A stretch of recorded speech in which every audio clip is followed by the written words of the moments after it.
Hello and welcome in on this Monday. It's a great lineup that we have on tap for you today, and of course it is terrific as always to have you here. Virginia Governor Terry McAuliffe is feeling the heat from fellow Democrats.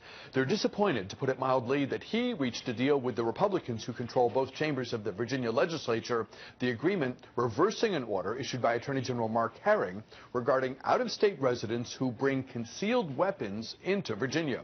We'll talk with the governor in less than 90 seconds, but first, the latest from our Northern Virginia Bureau Chief, Jeff Goldberg. During a packed House press conference, standing shoulder to shoulder with Republican leaders, Virginia Governor Terry McAuliffe unequivocally calling this deal a win for gun control advocates. What we announced here today will make Virginians safer. But many of those advocates say the governor is flat out wrong. We were so disappointed. The agreement reached with GOP leaders reverses Attorney General Mark Herring's ruling last month to end reciprocity for concealed carry permits for gun owners in 25 states with standards considered to be weaker than Virginia's. The new deal requires state police to attend gun shows to provide background checks for private sellers who choose to screen buyers. The state will now also be able to take guns away from people with permanent protective orders for domestic violence crimes. Family members of those killed by gun violence wrote a letter to the governor arguing that the new plan, supported by the NRA, is far weaker than Herring's action on reciprocity. Governor, I urge you to reconsider this plan so that you can continue to deserve the reputation as a gun sense champion. I have to balance interests constantly. You have to compromise constantly. You do it in business, you do it in politics, you do it in life. I don't see this as a stumbling point for the industry at all. Josh Karish owns the Gun Dude in Falls Church, where background checks are standard. He supports state police doing checks for private sellers. It gives them that opportunity to sell in a responsible manner and ensure that the people they're selling to aren't otherwise prohibited from owning a firearm. Thank you, Jeff Goldberg, for that report. And joining us now, Virginia Governor Terry McAuliffe. Governor, good to talk with you again. Thank you for your time. Hey, Bruce, good to be back with you. It's great to have you here. Your reaction to the criticism that you have no doubt heard from some of the gun control groups and some of your fellow Democrats about the deal you've reached with Assembly Republicans. First, I remind you, Bruce, when I stood and did the press conference, there were many prominent Democrats with me standing there, including many from Northern Virginia. So it was bipartisan. This makes Virginia safer. My goal as governor is to keep Virginia safe. The colonel, the head of the state police, said there's no question this makes us safer. What we're able to do now, I have two bills in the General Assembly. They are passing both of the bills that I requested. Number one, we will now have state police at every gun show in Virginia. Last year we had about 77 gun shows. Only 40 were covered by the state police. Going forward, state police will be at every gun show. Under present law, only federal licensed dealers can get a background check, and there are many who are non-federal. So today you could go to a gun show, be rejected by the federal licensed dealer, walk down 2 or 3 booths and buy a gun from a non-licensed. Even if the non-licensed dealer today wants to do a background check, he is prohibited by law. What we are changing, Bruce, now everybody has the availability to get a background check, both federally licensed and non-licensed, which is so important, and state police will now be at every one of them. Number two, those under a protective order in Virginia today cannot buy a gun or transport a gun, but guess what? They can possess a gun. That, to me, makes no sense. So the law is, going forward, if you have a protective order, you have 24 hours to hand it in or sell it, or listen to this, you will be subjected to a Class 6 felony, and you will lose your gun rights permanently. I believe now this will be the strongest in the nation. I think there's only one other state, Connecticut, that does it.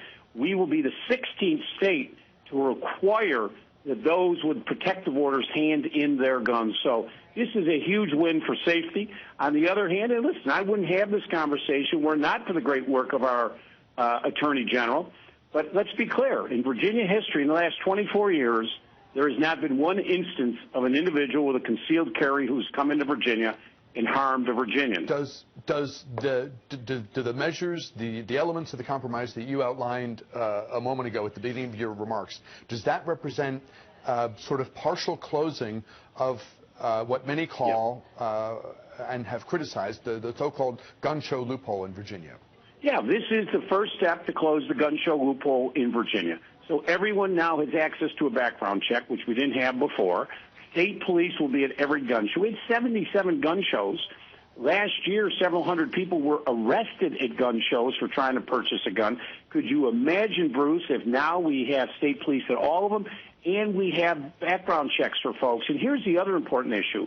If you now are a non-federal seller and you sell a gun to an individual, that individual goes and commits a crime, and you had the option to do a background check and you chose not to do it, you subject yourself to liability. This is a game changer for Virginia. It's the first movement on gun safety issues in 23 years.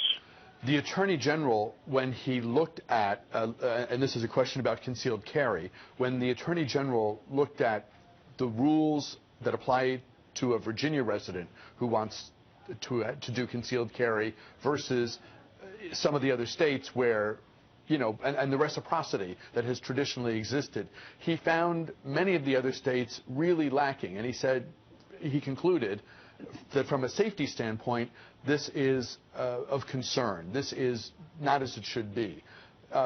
Could you have gotten the elements of the agreement with Republicans that you're touting here today without having to give, so to speak, on the things that the Attorney General found problematic? No. And let me be very clear. What people don't even talk about is there was a bill put out to end the Attorney General, what he tried to do. Within 24 hours, 4 Democratic senators had agreed to that bill.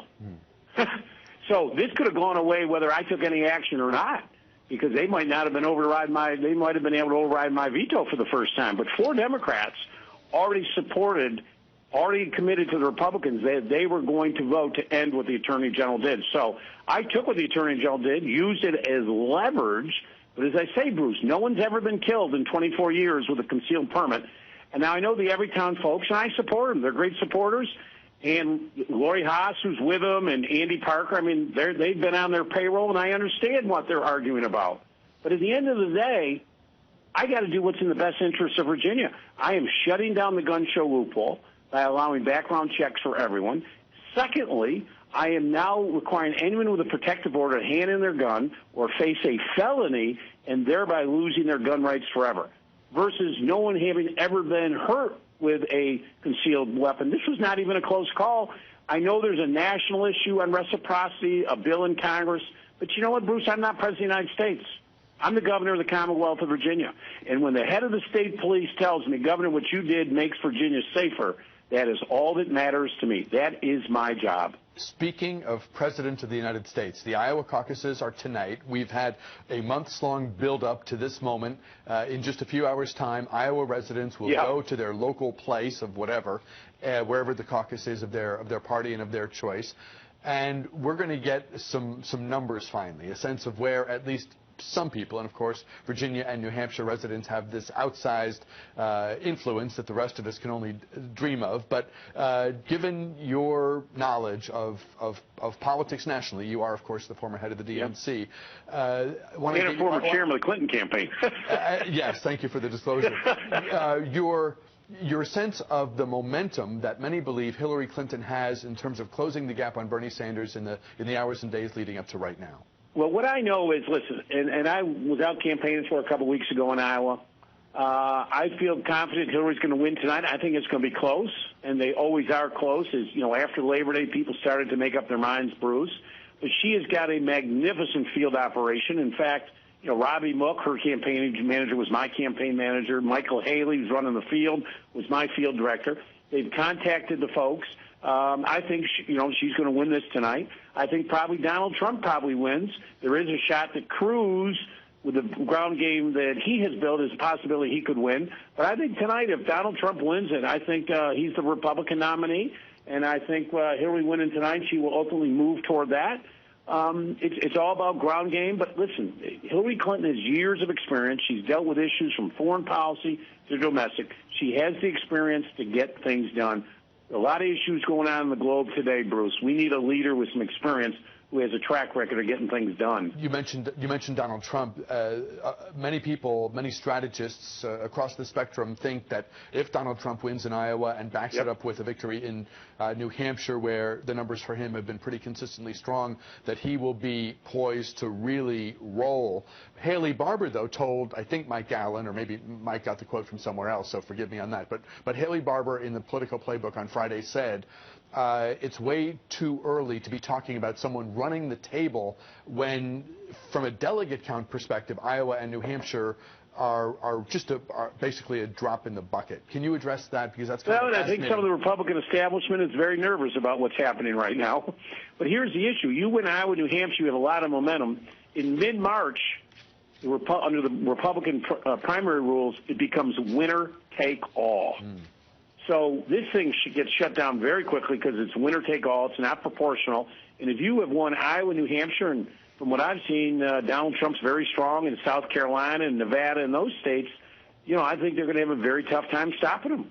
Before we let you go, Governor, and we're always grateful for your time, I wanted to get your sense of what the price tag for the snow removal efforts across the Commonwealth is going to be. I saw a quote just a couple minutes ago where this could be the most expensive operation of its type ever in the history of the Commonwealth. So how close are you to a price tag, and how would you grade the effort as you were able to perceive it? Yep. First of all, we had a statewide event.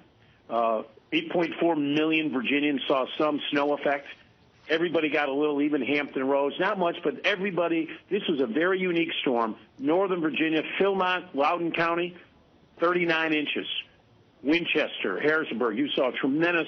So I had about 9,500 personnel, 13,000 pieces of equipment. They hit it hard. I took a helicopter tour of the state on Sunday, 24 hours after the storm.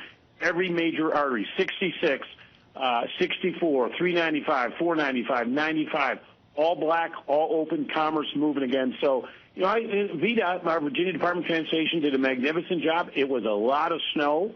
If it's not the most expensive, Bruce, it will be the second. We're upwards of $200 million. Wow. Wow is right. And the bills, to the extent that you used contractors, the bills are probably still coming in, so that number could grow. Yeah, we won't get the final number. But here's the issue. I had budgeted $202 million for snow removal this year. You spend whatever it takes. I have about $1.6 billion in my reserve maintenance. For maintenance, we now have to hit potholes, Bruce, because there was thousands of tons in gallons of salt and salt brine put down. Then you now need to use it. But listen, we're February 1st. We'll probably get another storm or two, and then you've got to go through the potholes. So we'll spend whatever it takes to keep these roads up and moving. It's just absolutely critical for the commerce. Virginia Governor Charlie McAuliffe, thanks as always for your time. Good to talk with you again, and we'll be talking with you again soon, I'm sure. Virginia Governor Terry McAuliffe. We'll take a break here. When we come back, the latest in the war on cancer.